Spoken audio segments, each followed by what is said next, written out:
तो इस वीडियो में हम बात करने वाले हैं जो अभी IIMU CET फैब बैच हुआ है उसकी डिफिकल्टी लेवल के बारे में। देन हम बात करेंगे उसके कट ऑफ के बारे में, क्या एक्सपेक्टेड कट ऑफ रह सकती है इस टाइम। एंड देन उस बात करेंगे कुछ एक दो डाउट्स के बारे में जो रेगुलरली आ रहे हैं। तो अगर आप ये वीडियो अंत तक देखते हो तो आपके सारे डाउट्स क्लियर हो जाएंगे, बहुत क्लैरिटी आपको कट ऑफ के और डिफिकल्टी लेवल के अराउंड आ जाएगी।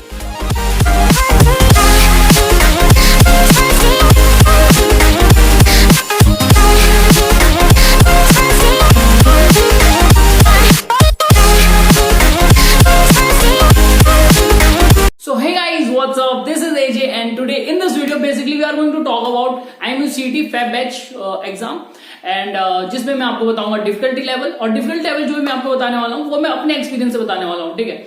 और जो आपका कट ऑफ है वो कट ऑफ एक 2019 का डाटा है, ठीक है, अगस्त बैच का। तो उस डाटा को मैं बेसिकली फैब बैच से रिलेट करने की कोशिश करूंगा और कुछ डाउट्स के बारे में भी हम बात करेंगे जो कि कुछ आ रहे हैं और रेगुलरली आ रहे हैं और काफी लोगों की तरफ से आ रहे हैं। तो उस डाउट के बारे में भी हम बात करेंगे। लेकिन इस वीडियो को स्टार्ट करने से पहले मैं आपको बताना चाहूंगा, अगर आपने अभी तक मेंबरशिप ज्वाइन नहीं की है तो आप मेंबरशिप ज्वाइन कर सकते हो, जिसमें आपको बहुत से बेनिफिट्स मिलेंगे और उसमें डाउट कॉल, उसमें सैंपल पेपर और बहुत सी चीजें आपको मिल सकती हैं, ठीक है। तो एक बार नीचे जरूर देख लेना मेंबरशिप। और अदरवाइज आप क्या कर सकते हो, मुझे इंस्टा पे मैसेज कर सकते हो अगर आप यहाँ पर कनेक्ट नहीं हो पा रहे हो, ठीक है। तो इस वीडियो को अंत तक जरूर देखना। तो सबसे पहले हम बात कर लेते हैं इसके डिफिकल्टी लेवल के बारे में। और जब भी मैं डिफिकल्टी लेवल के बारे में बात करता हूं तो बेसिकली ओपिनियन डिवाइडेड रहते हैं, ठीक है। कोई बोलता है ये आसान है, कोई बोलता है ये डिफिकल्ट है, ठीक है। मैंने एक पोस्ट रखा था तो उसमें बेसिकली मैंने बोला था आप अपना एक्सपीरियंस शेयर कर सकते हैं, कैसा आपको लगा, क्या आपको डिफिकल्टी लेवल लगी और क्या आपका एक्सपेक्टेड स्कोर था। तो मेजोरिटी में जो थे वो थे कि भैया थोड़ा सा यहाँ पे डिफिकल्ट इस टाइम पे था। और बेसिकली क्या होता है ना, जो आपका फैब बैच का IIMU CET होता है वो अगस्त बैच से डिफिकल्टी होता है हमेशा, ठीक है।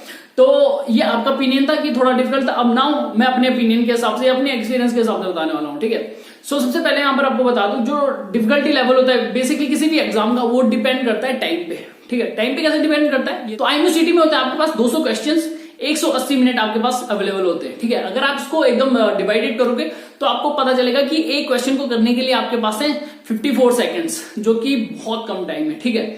मे बी आप मैनेज कर लेते हो ड्यू टू इंग्लिश और ड्यू टू केमिस्ट्री, आप मैनेज कर सकते हो, ठीक है, टाइम। लेकिन आप देखोगे एक क्वेश्चन को करने के लिए आपके पास 0.9 मिनट है, ठीक है, मतलब 54 सेकंड। वही मैं देखूं अगर दूसरा कोई एग्जाम है, जैसे जेईई मेंस की मैं बात करता हूं, ठीक है। जेईई मेंस में आपके पास बेसिकली होते हैं 90 क्वेश्चन और 3 घंटे आपके पास होते हैं, ठीक है। और एक क्वेश्चन को करने के लिए 2 मिनट आपके पास बच रहे हैं, ठीक है। मतलब वहां पे लेकिन क्वेश्चंस का लेवल जो होता है डिफिकल्ट लेवल वो ऊपर होता है, ठीक है। लेकिन IIMU CET में आपके पास कम टाइम है लेकिन डिफिकल्टी लेवल कम होता है। वैसे आप एनडीए का देख सकते हो, एनडीए में भी क्या होता है 120 क्वेश्चंस होते हैं और 2.5 घंटे का एग्जाम होता है। तो आप अगर एक क्वेश्चन को देखोगे तो आपको मिलता है 1.25 मिनट के आसपास, ठीक है, टाइम। तो आप यहाँ पे देखोगे उसका लेवल भी ठीक ठाक होता है, ठीक है। आप समझ रहे हो IIMU CET का जैसे लेवल है उसमें टाइम कम है लेकिन डिफिकल्टी लेवल कम होता है और क्वेश्चन का डिफिकल्टी लेवल कम होता है, ठीक है। वैसे ही दूसरे एग्जाम जैसे जेईई मेंस है तो उसमें टाइम थोड़ा ज्यादा होता है लेकिन डिफिकल्ट लेवल ज्यादा होता है, ठीक है। तो ये टोटली डिपेंड करता है टाइम पे। तो मेन चीज यहां पर क्या है, आप ऐसे अगर बोलोगे कि लाइक एक क्वेश्चन को देख के कि डिफिकल्ट है या एक क्वेश्चन को देख के बोलोगे कि ये आसान है, ऐसा नहीं होता है। ये टोटली डिपेंड करता है टाइम पे और यहाँ पर स्ट्रेटेजी बहुत ज्यादा इंपॉर्टेंट होती है, कैसे आप अपनी स्ट्रेटेजी बनाते हो। और जो भी क्वेश्चंस अवेलेबल थे देखे मैंने तो वो थे एक बहुत अच्छा लेवल, ठीक है, गुड लेवल।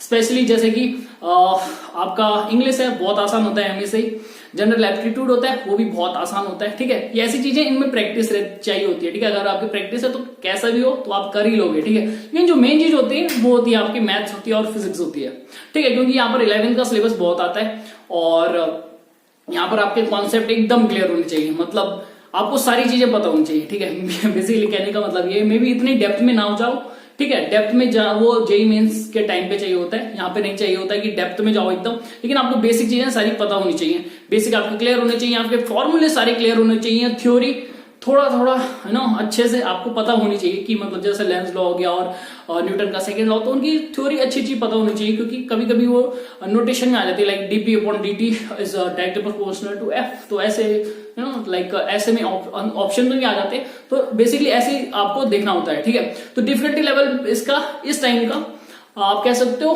ठीक ठाक था, काफी अच्छा लेवल, जिस हिसाब से आप थोड़ा चैलेंजिंग लेवल कह सकते हो कि सारे क्वेश्चन आप अटेम्प्ट नहीं कर सकते हो, ठीक है। आपको ये चीज भी ध्यान रखनी होती है स्ट्रेटेजी बनाते वक्त कि आप सारे क्वेश्चन अटेम्प्ट नहीं कर सकते हो, ठीक है। स्पेशली ऐसे एग्जाम में जहां पे आपके पास 0.9 मिनट एक क्वेश्चन के लिए, मतलब 54 सेकंड एक क्वेश्चन के लिए, तो यहाँ पर आप टोटल को टारगेट करने की अगर सोच रहे हो तो ये थोड़ा सा मुश्किल है, ठीक है। बहुत मुश्किल है, इम्पॉसिबल तो नहीं है लेकिन मुश्किल हो जाता है। तो आप इस चीज को थोड़ा ध्यान रख सकते हो कि थोड़ा सा डिफिकल्ट इस बार जरूर था, मतलब टाइम के हिसाब से, ठीक है, क्योंकि बहुतों के छूटे भी होंगे। अगर बताना अगर जिस जिसका छूटा है तो नीचे कमेंट सेक्शन में आप बता सकते हो, जिससे दूसरों की जरूर हेल्प हो सके।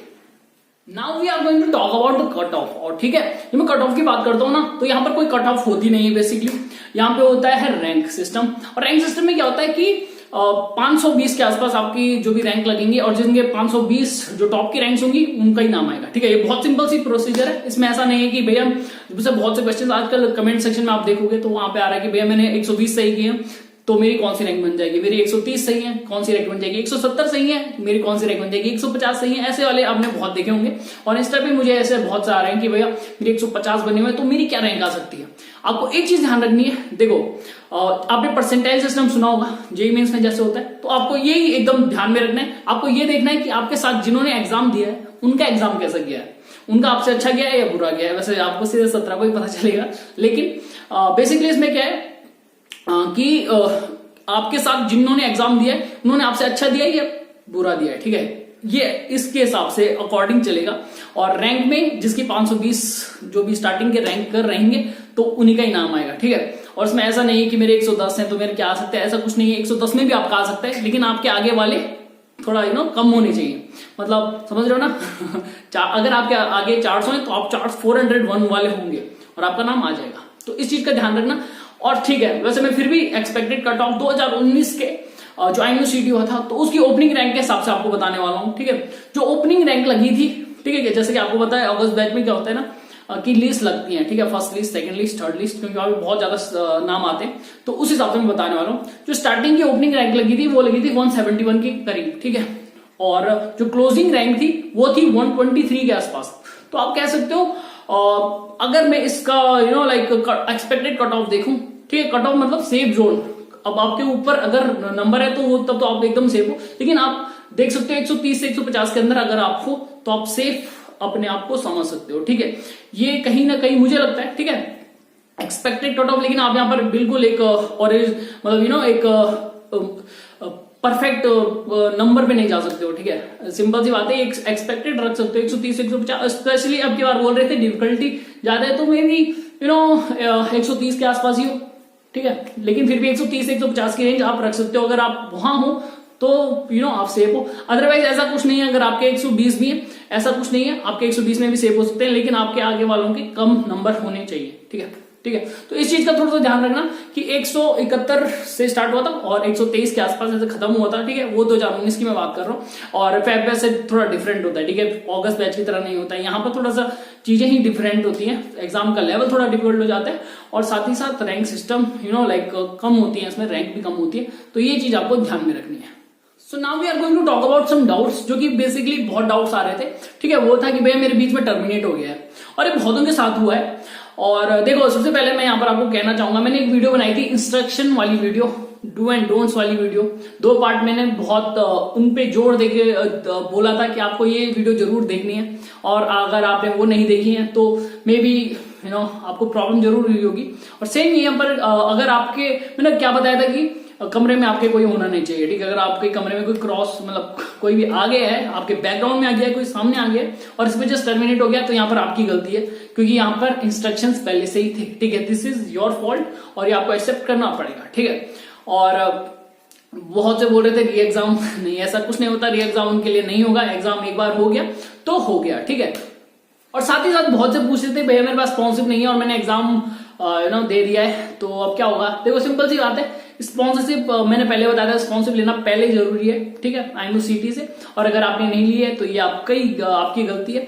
सो प्रॉब्लम आपको जरूर आएगी। बहुत कम चांसेस रहते हैं कि बाद में कोई अप्रोच करे आपको कंपनी, स्पेशली नाम आ जाता है, ठीक है, सबका आ जाता है, और होता है, फीलिंग होती है, बट बहुत कम चांसेस है, बहुत रेयर चांसेस है, ठीक है, लेकिन होती है फीलिंग। सो इतना ही था। सो आशा करता हूँ ये वीडियो आपको अच्छी लगी होगी। इसमें बेसिकली मैंने आपको बताया डिफिकल्टी लेवल कैसे डिपेंड करती है टाइम पे, साथ ही साथ आपको बताया कट ऑफ क्या रहती है एक्सपेक्टेड, ठीक है, और साथ ही साथ आपको जो भी 2-3 डाउट थे वो भी मैंने आपको क्लियर किए। तो मुझे लगता है कि आपको ये वीडियो अच्छी लगी होगी। अगर ये वीडियो आपको अच्छी लगी और साथ में ऐसे ही कुछ वीडियो चाहिए तो मेरे चैनल को सब्सक्राइब जरूर करें और इस वीडियो को लाइक करें, कमेंट करें, शेयर करें और मिलते हैं अगली वीडियो में।